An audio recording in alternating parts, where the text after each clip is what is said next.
Clarice Oliveira, trago novidades também. Alexandre Padilha, ministro das Relações Institucionais, falou agorinha há pouco e disse o seguinte: ele deve permanecer internado, mas está consciente para entrar em contato com ministros. Médicos sugerem que ele não trate de governo hoje, fique em repouso, mas não tem, do ponto de vista médico, qualquer orientação das atividades enquanto presidente da República, só repouso. Ou seja, a gente não precisa nem apostar nada aqui, Clarice Oliveira. Lula já vai começar a falar com os ministros hoje e tentar despachar.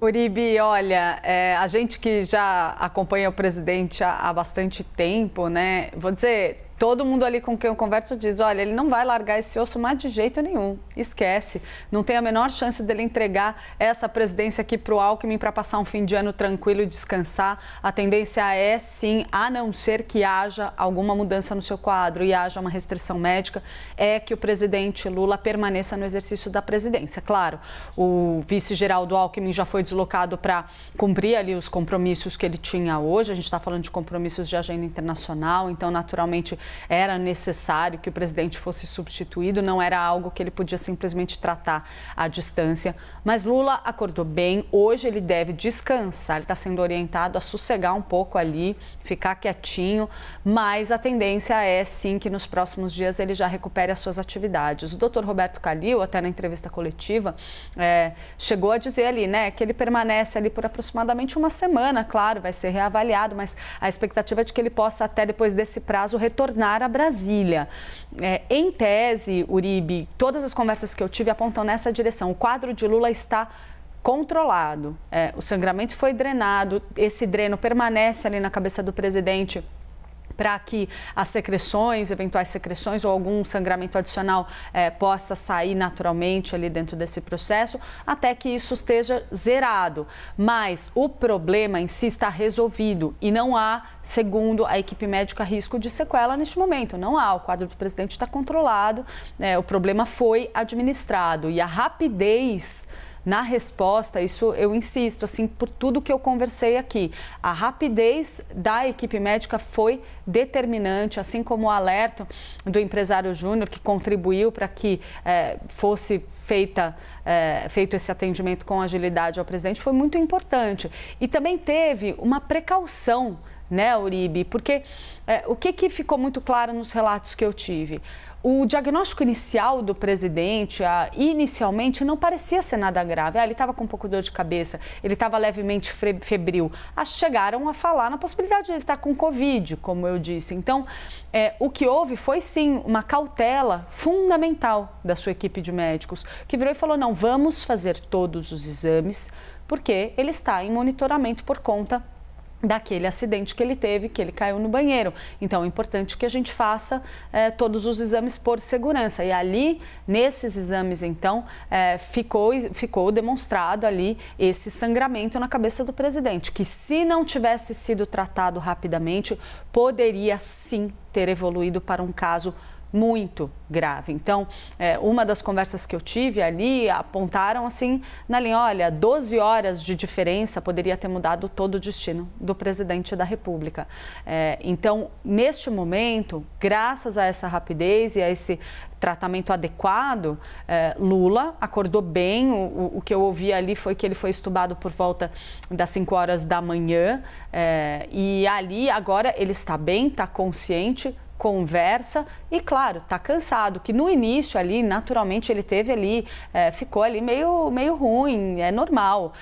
Um outro relato que eu achei interessante, Uribe, foi o seguinte, olha, o presidente acordou bem, ele estava um pouco, claro, cansado, sonolento, com alguma dificuldade que você veria também em pacientes jovens, não tem nem a ver com a idade dele, mas se numa criança essa condição poderia ter se agravado, ido para algo muito mais preocupante, imagina em alguém da idade do presidente Lula.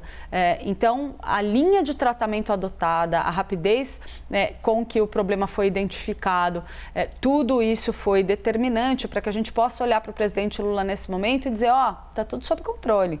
A gente nem tem ali da entrevista coletiva uma dimensão de gravidade do problema. Pelo contrário, eu só fui entender o risco ao qual estava sujeito o presidente Lula depois que eu fui ter essas conversas em reservado com todos os agentes e pessoas próximas dele que participaram ativamente desse momento aí de socorro que ele recebeu, né, de tratamento que ele recebeu.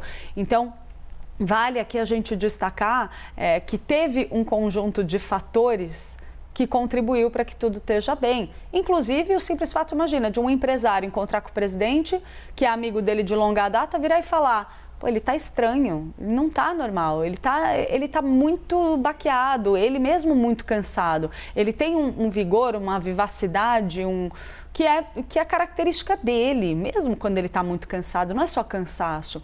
Então, o fato de ter acontecido isso desencadeou uma série de eventos que permitiram que o presidente Lula estivesse bem na manhã desta terça-feira, Uribe. Fica uma lição muito importante para todos nós.